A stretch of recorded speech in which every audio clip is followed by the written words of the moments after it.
बेटा अब जो हम पढ़ेंगे वो कैश फ्लो फ्रॉम इन्वेस्टिंग ही पढ़ रहे हैं और अभी भी वही पढ़ेंगे, लेकिन अभी तक जो क्वेश्चन किए थे विदाउट एडजस्टमेंट वाले किए थे, अब हम लोग जो करेंगे वो विद एडजस्टमेंट्स वाले करेंगे कि अगर एडजस्टमेंट में कोई इंफॉर्मेशन है इन्वेस्टिंग एक्टिविटी से रिलेटेड, जैसे मैं आपको बताऊं कि या तो आपके एडजस्टमेंट्स में डेप्रिसिएशन का जिक्र है,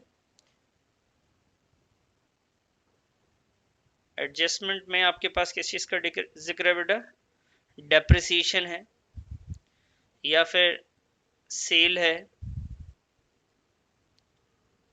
परचेजेस है, इनमें से कुछ भी कोई जिक्र है तो बेटा आपके सामने बैलेंस शीट के बाहर अगर ये तीन चीजों का जिक्र है, डेप्रिसिएशन का, सेल का या परचेज का, वो डेप्रिसिएशन सेल परचेज का अगर जिक्र है तो उसे हम लोग कहते हैं एडजस्टमेंट्स वाले क्वेश्चन। ठीक है, अगर इनके इनमें नहीं है कुछ तो वो इन्वेस्टिंग का विदाउट एडजस्टमेंट हो जाता है, तो एडजस्टमेंट का क्वेश्चन होगा तो ये सारी चीजें उसमें होंगी। ठीक है, तो जब भी कोई एडजस्टमेंट का क्वेश्चन हो, चाहे वो डेप्रिसिएशन हो उसमें या सेल हो या परचेज हो, तो आपका जो स्टेप है वो क्या होता है कि ऐसे क्वेश्चन को सॉल्व करने के लिए आपको क्या करना चाहिए, सबसे पहले प्रिपेयर करना चाहिए अकाउंट, प्रिपेयर अकाउंट्स। सर किसके अकाउंट्स, बेटा जिसका भी इंफॉर्मेशन है, ठीक है, जिसका भी इंफॉर्मेशन है, डेप्रिसिएशन अगर उसने बोला है प्लांट मशीनरी पे तो प्लांट का अकाउंट बनाइए, अगर उन्होंने सेल के जिक्र किया, जिस चीज का सेल का जिक्र किया उसका बनाइए, परचेज का जिक्र है जिस अकाउंट का उसका करिए। तो जब भी ऐसा होगा तो हम सबसे पहले क्या करेंगे, अकाउंट बनाएंगे। तो मैं आपको अभी सिखाऊंगा अकाउंट कैसे बनाया जाएगा। तो पहला काम है मेरा कि मैं आपको अकाउंट बनाना सिखाऊं। अब देखिए हमारे पास ना कुछ चीजें थी, एक था टेंजिबल एसेट्स, एक था इंटेंजिबल एसेट्स और एक था non current investment. Tangible assets में से हमने लैंड को अलग कर दिया था, तो हम यहाँ पे अकाउंट बनाएंगे उन्हीं सब का। तो सबसे पहले आएंगे, एक हम अकाउंट बनाते हैं, यहाँ पे लिखते हैं टेंजिबल एसेट्स। कोई भी एसेट्स का अगर अकाउंट बनाना हो टेंजिबल एसेट्स का तो आप कैसे बनाएंगे, सिर्फ किसको छोड़ के बेटा, एक्सेप्ट लैंड को। लैंड का अकाउंट इस तरीके से नहीं बनता है, जैसे मैं आपको बताऊंगा। मैं बात कर रहा हूँ सिर्फ टेंजिबल एसेट्स में, ठीक है, और उसमें भी लैंड को इग्नोर करके। तो ये आपका अकाउंट का फॉर्मेट हो गया। आप इस साइड आप पर्टिकुलर अमाउंट लिखना चाहें तो अच्छी बात है, क्योंकि ये वर्किंग नोट में बनता है, तो नहीं भी लिखेंगे तो काम चल जाएगा। चलिए मैं लिख देता हूं फिर भी आपके लिए, particular amount, particular and amount. तो क्योंकि ये एसेट्स है बेटा, तो एसेट्स का जो ओपनिंग बैलेंस होता है वो यहां आपको लिखना है, बैलेंस ब्रॉट डाउन, और यहां लिखना है आपको बैलेंस कैरी डाउन। जैसा कि आपको पता है हर क्वेश्चन में आपने देखा होगा कि ओपनिंग वैल्यू बैलेंस शीट में गिवन थी और क्लोजिंग भी गिवन थी। ये बीडी का मतलब है बेटा प्रीवियस ईयर की वैल्यू, और सीडी का मतलब है करंट ईयर की वैल्यू। क्लियर है, एसेट्स है इसलिए ओपनिंग बैलेंस डेबिट साइड में आ रहा है।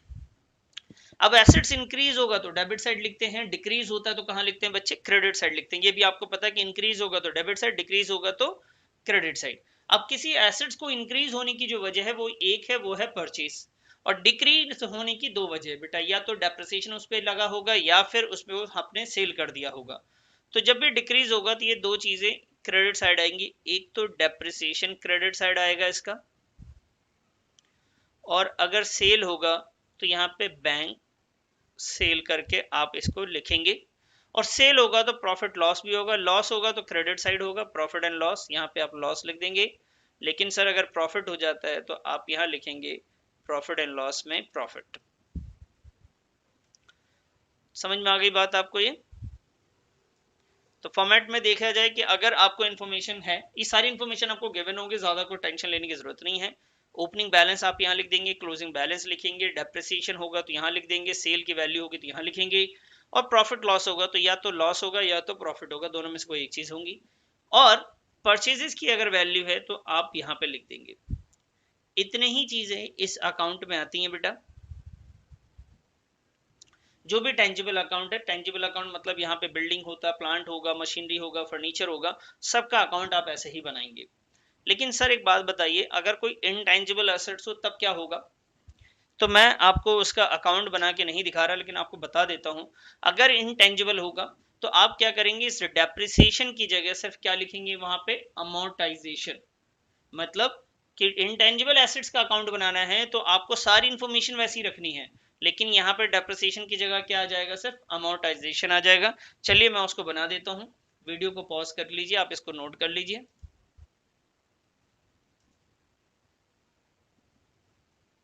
जी, तो यहाँ पे देखिए मैंने इंटेंजिबल एसेट्स के बारे में आपका लिख दिया अकाउंट, बिल्कुल एज इट इज जैसे बनता है टेंजिबल वैसे ही बनेगा। बस याद ये रखना है कि यहाँ पे डेप्रिसिएशन यूज करते थे वर्ड, यहाँ पे अमोर्टाइजेशन लिख लीजिए या रिटर्न ऑफ भी लिख देंगे तो काम चल जाएगा, ठीक है। क्योंकि गुडविल, पैटेंट्स, कॉपीराइट वगैरह जो होता है रिटर्न ऑफ भी होता है, तो रिटर्न ऑफ या अमोर्टाइजेशन सेम चीज है, तो आप ये लिख सकते हैं। बाकी बिल्कुल सेम टू सेम बनेगा। सर अगर इन्वेस्टमेंट का और लैंड का अकाउंट बनाना हो तो बिल्कुल सेम बनाएंगे बेटा, उसको भी कोई चेंज नहीं है। बस इन डेप्रिसिएशन, आपको पता है लैंड में डेप्रिसिएशन और या इन्वेस्टमेंट में डेप्रिसिएशन नहीं लगता, तो उसके बगैर जो अकाउंट बनेगा उसे हम लोग इन्वेस्टमेंट का और लैंड बनाएंगे, ठीक है जी। तो चलिए मैं वो ही बना के आपको दिखा देता हूँ फटाफट। देखिए बेटा ये मैंने इन्वेस्टमेंट का और लैंड का बना दिया, इसमें आप ध्यान से देखेंगे तो बिल्कुल वैसे ही है जैसे टेंजिबल इंटेंजिबल का था, बस उसमें और इसमें फ़र्क ये है कि यहाँ पे डेप्रिसिएशन या अमोर्टाइजेशन के नाम से कुछ भी नहीं है।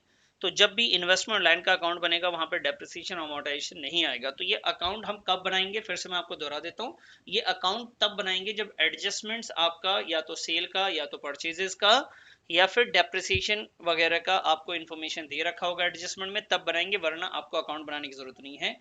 इससे पहले वाली क्लासेस में आपने देखा था कि बिना अकाउंट बनाए भी हमने इन्वेस्टिंग का क्वेश्चन किए हैं, लेकिन वहां पे एडजस्टमेंट नहीं था। अगर एडजस्टमेंट होगा तो आपको अकाउंट बनाना है, मस्ट है बेटा, ध्यान रखेंगे। आपको इसके वर्किंग नोट के मार्क्स भी मिलेंगे इसका अकाउंट बनाने के, लेकिन बिना एडजस्टमेंट के आपको अकाउंट बनाने की जरूरत नहीं है। तो चलिए स्टार्ट करते हैं, अब कुछ क्वेश्चन कर लेते हैं एडजस्टमेंट वाले, फिर हम लोग आगे बढ़ेंगे।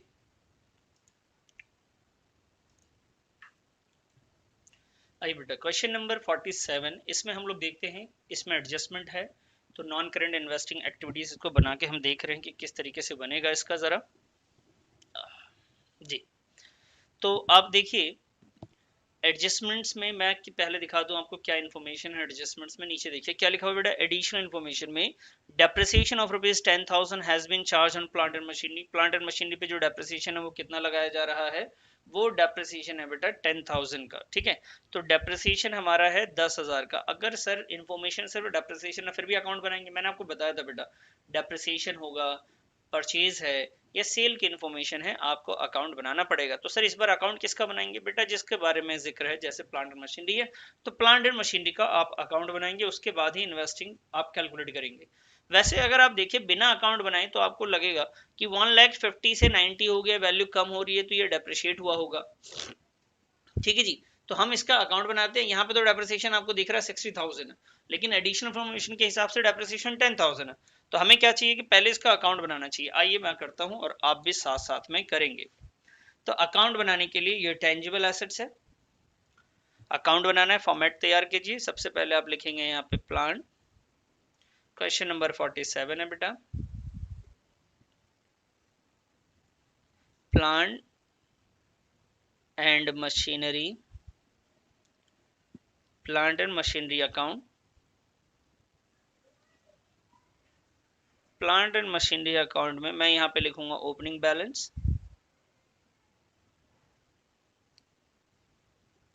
ओपनिंग बैलेंस है बेटा 2 बैलेंस BD, और इस साइड में लिख दूंगा बाई बैलेंस कैरीड डाउन,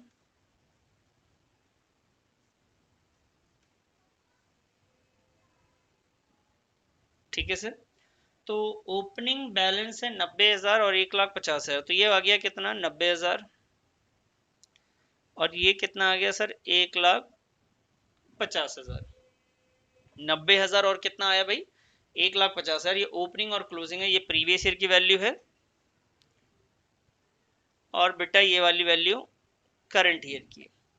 और जैसा कि क्वेश्चन में नीचे डेप्रिसिएशन दे रखा है, तो डेप्रिसिएशन आपको पता है इस साइड आएगा क्रेडिट साइड, तो आपने डेप्रिसिएशन को क्रेडिट साइड लिख दिया, और डेप्रिसिएशन है 10,000, इसके अलावा कोई और इन्फॉर्मेशन आपके सामने नहीं है। अगर होता तो हम लिखते, सेल वगैरह होता तो सेल वगैरह लिखते, वो तो है ही नहीं।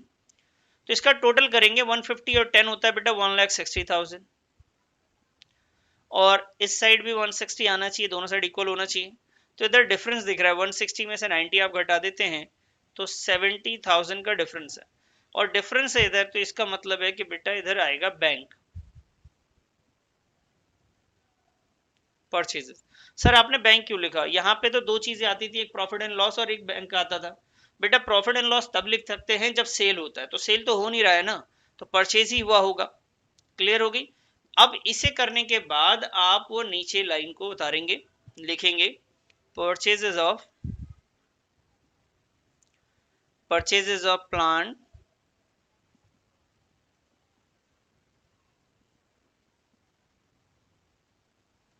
एंड मशीनरी, और उसका अमाउंट कितना है बेटा 70,000 माइनस में। कितना है? 70,000 माइनस में। ये जो 70,000 आपको माइनस में दिख रहा है, एक मिनट, 70 आएगा 160,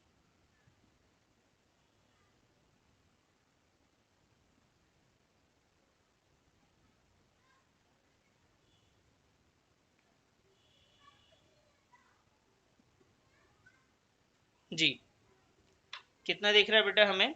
70,000 दिख रहा है। नहीं बच्चे, एक छोटी सी मिस्टेक ये हो गई कि प्रीवियस ईयर की जो वैल्यू, मैं बोल तो रहा हूँ प्रीवियस ईयर, लेकिन मैंने लिख दिया है करंट ईयर की वैल्यू। इसको काटते हैं, उल्टा कर दिया मैंने, यहाँ पे आएगा 150 है ना, और यहाँ पे आएगा 90। चेक करो, प्रीवियस ईयर की वैल्यू जो है वो 150 थी। ठीक है सर। अब तो बेटा 90 और 10 ये हो जाता है 1 लाख, यहाँ भी 1 लाख, ये 150। ठीक है जी, यहाँ पे क्या आया? 150 आ गया। ठीक है सर। और तो डिफरेंस इस साइड नहीं आया, डिफरेंस इस साइड नहीं आके यहाँ आया बाई बैंक, और बैंक में हम क्या लिखते हैं? सेल। और सेल की वैल्यू कितनी हो गई? क्योंकि इस साइड कम था तो 150 आ रहा है, इस साइड की वैल्यू कम है, तो ये छोटा सा मिस्टेक हो गया। चलो मैं इसको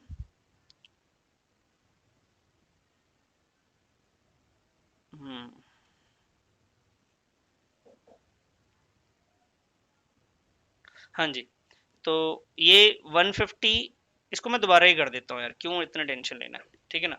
इसको मैं दोबारा कर देता हूँ, रुकिए एक मिनट। ये लीजिए बेटा, आपके सामने कर दिया। ये है बीडी, प्रीवियस ईयर की वैल्यू, मैंने वहां पे मिस्टेक कर दी थी, और ये है करंट ईयर की वैल्यू।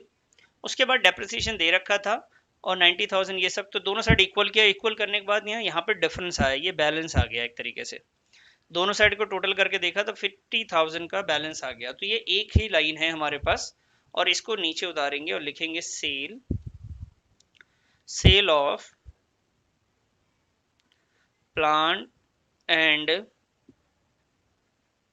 मशीनरी कितना है? 50,000, और आंसर निकाल देंगे 50,000। यहाँ लिखेंगे भाई net cash flow from investing activities. समझ में आ गई बेटा? एडजस्टमेंट्स के केस में आप कैसे करेंगे, ये बात आपको क्लियर हो गया होगा। अब इसी तरीके के एक दो क्वेश्चन और कर लेंगे जिससे हमारा कॉन्सेप्ट बिल्कुल क्लियर हो जाए। चलिए आगे बढ़ते हैं नेक्स्ट क्वेश्चन की तरफ। देखिए बेटा क्वेश्चन नंबर 49, क्वेश्चन नंबर 49। अच्छा जी, 49 में हम चलते हैं नॉन करंट इन्वेस्टमेंट पे, नॉन करंट एसेट्स पे, सॉरी नॉन करंट एसेट्स आप देखिए फिक्स एसेट्स हैं ओनली 15 से 20 लाख हो रहा है, और नीचे एडिशनल इन्फॉर्मेशन है। During the year machinery costing ₹20,000 was sold for ₹6,000। तो सर मशीनरी तो यहाँ है नहीं बेटा, इस फिक्स एसेट्स के अंदर ही मशीनरी है, और इसमें हमें अकाउंट बनाना पड़ेगा, इसका मशीनरी का अकाउंट हम प्रिपेयर करेंगे। तो चलिए फिक्स एसेट्स का अकाउंट बनाते हैं, क्योंकि एडिशनल इन्फॉर्मेशन है तो बिना अकाउंट के तो हम नहीं निकाल सकते इनफ्लो और आउटफ्लो। अगर बगैर इसका निकालेंगे तो 15 से 20 हो रहा है, और आपको ऐसा लग रहा है कि 5 लाख रुपए का जो है परचेज ऑफ फिक्स एसेट्स है, जबकि ऐसा नहीं होगा। आइए मैं आपको करके दिखाता हूँ इसको, और साथ साथ में आप भी कर ले। फॉर्मेट आप तैयार कर लीजिए फिक्स एसेट्स के लिए।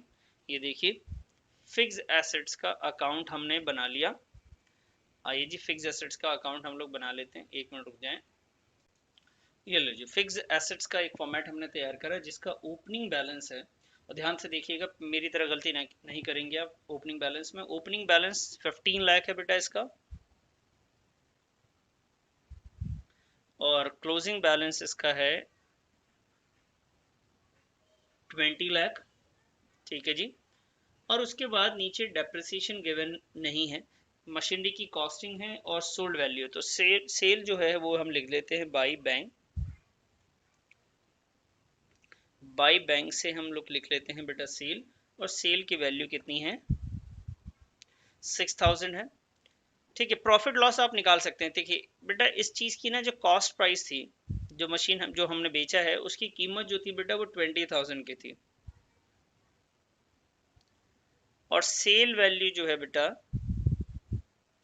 सेल वैल्यू जो है उसकी 6000 है। इसका मतलब ये जो 14,000 का जो बैलेंस आपको दिख रहा है ये है लॉस ऑन सेल। ये क्या है, लॉस ऑन सेल। तो ये 14,000 आप यहाँ लिखेंगे, क्योंकि लॉस के बारे में मैंने आपको बताया था आप क्रेडिट साइड लिखते हैं।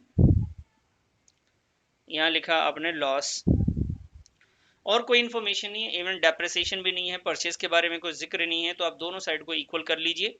इसको अगर आप टोटल करते तो 20,20,000 आ रहा है। 20,20,000 यहाँ पे भी लिख दिया मैंने 20,20,000। और यहाँ पे जब बैलेंस आप निकालेंगे तो बेटा वो हमें बैंक लिखना पड़ेगा, और ये बैंक में क्या है बेटा, परचेजेस है। 20,20,000 में से 15 लाख को माइनस करेंगे तो ये आ जाएगा 5,20,000। बस यही इन्वेस्टिंग में था और कुछ नहीं था। और इसको आप नीचे उतार लीजिए। एक तो इसके अंदर क्या हुआ है, सेल हुआ है प्लांट एंड मशीनरी का, मशीनरी का सेल है, और सेल की वैल्यू कितनी थी बेटा 6000 की थी। और दूसरा परचेजेस है, परचेजेस ऑफ फिक्स्ड एसेट्स, और ये वैल्यू है 5,20,000, और ये माइनस में है। इसको जब सॉल्व करेंगे तो 5,14,000 जो है वो आपका किस में आ जाएगा, माइनस में आएगा। और इसे लिखेंगे कैश यूज्ड इन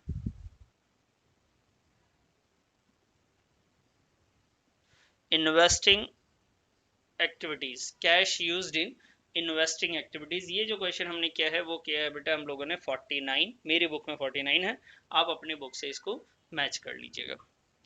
बताइए बच्चे ये आपको अच्छे से समझ में आ गया?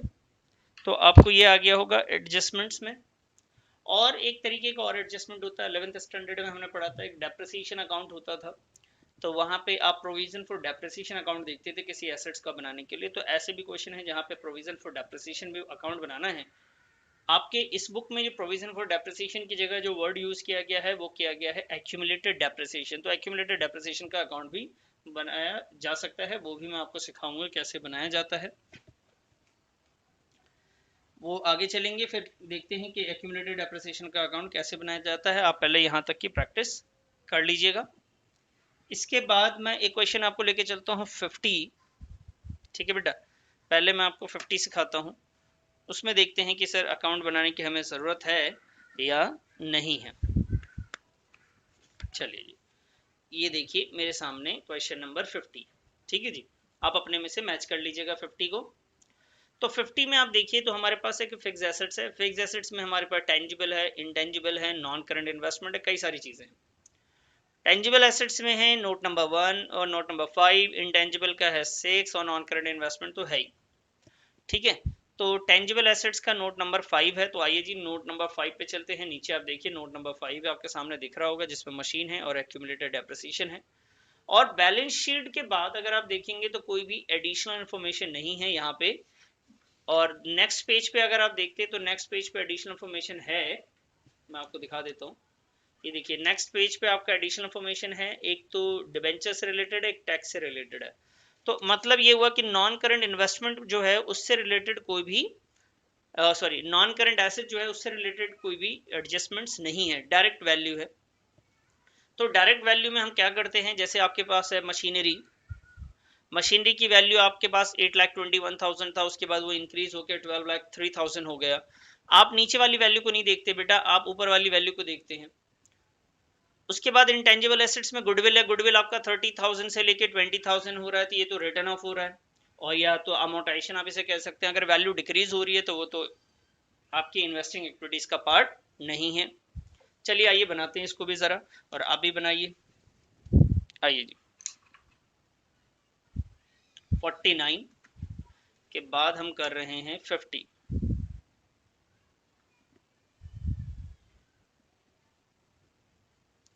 50 में लिखेंगे कैश, कैश नहीं सॉरी, पहले लिख लीजिए आप टेंजिबल एसेट्स में मशीनरी परचेजेस। यहाँ लिखा हमने परचेजेस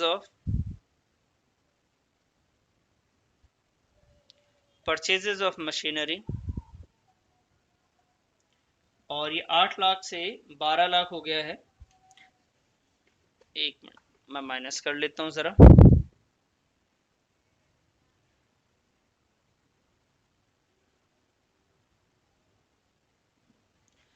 8,21,000 और 12,03,000 यानी 3,82,000।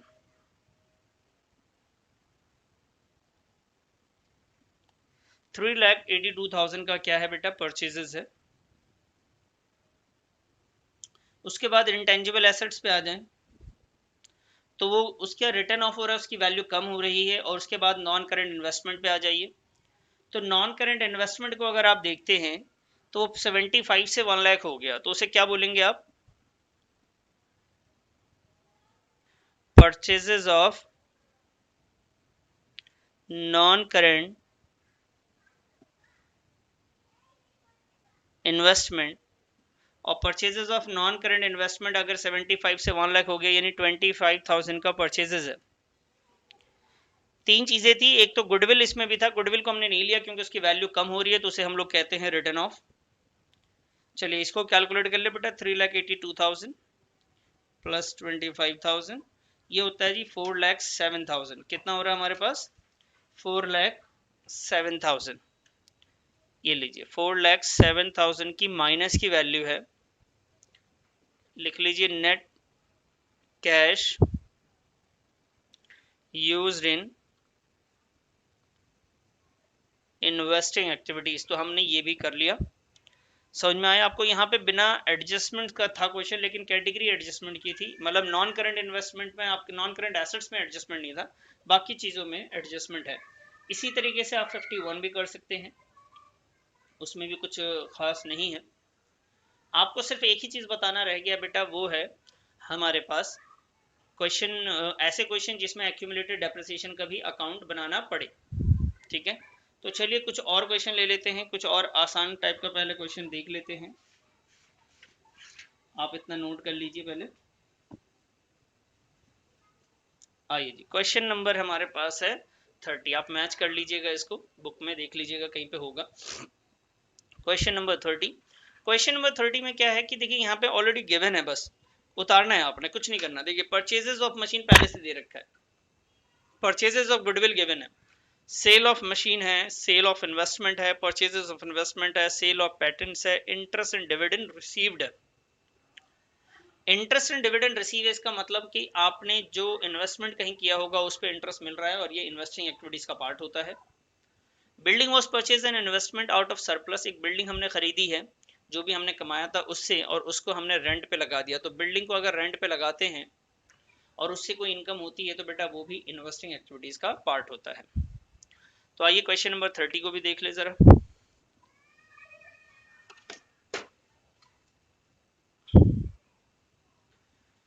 चलिए क्वेश्चन नंबर 30,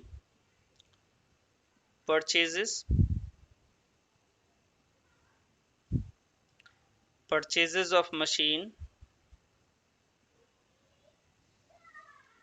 2,50,000 परचेजेस है, इसका मतलब ये माइनस में रखना है।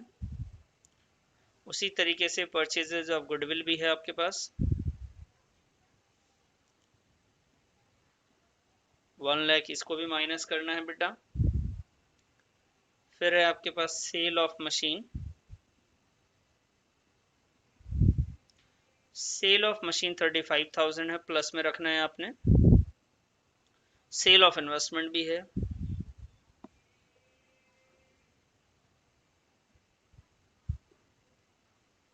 सेल ऑफ इन्वेस्टमेंट 50,000 है, इसको भी आपको प्लस में रखना है। परचेजेस ऑफ इन्वेस्टमेंट है,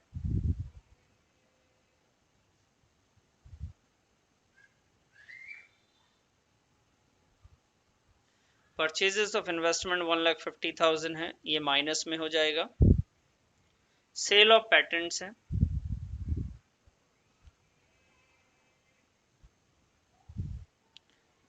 $40,000 सेल है तो प्लस में रहेगा बेटा। उसके बाद इंटरेस्ट है एंड डिविडेंड रिसीव,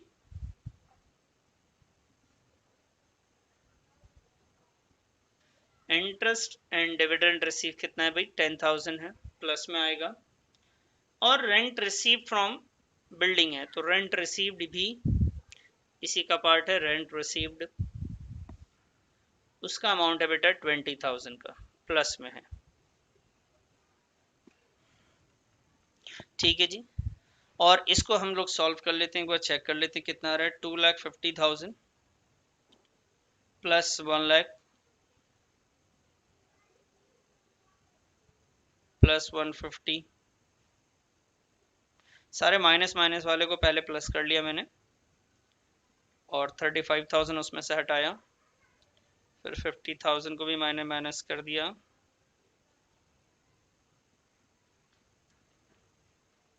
40 को माइनस किया, 10,000 को किया, और 20,000 को भी कर दिया। 3,45,000 आपका आ रहा है माइनस में, 3,45,000 माइनस में। तो इसे हम लिखेंगे net cash used in investing activities. ठीक है बच्चों, चलिए जी, इसके बाद और भी क्वेश्चन है, करेंगे नेक्स्ट क्लास में करेंगे, आज के लिए बस इतना ही रहने देते हैं, मिलते हैं नेक्स्ट क्लास में।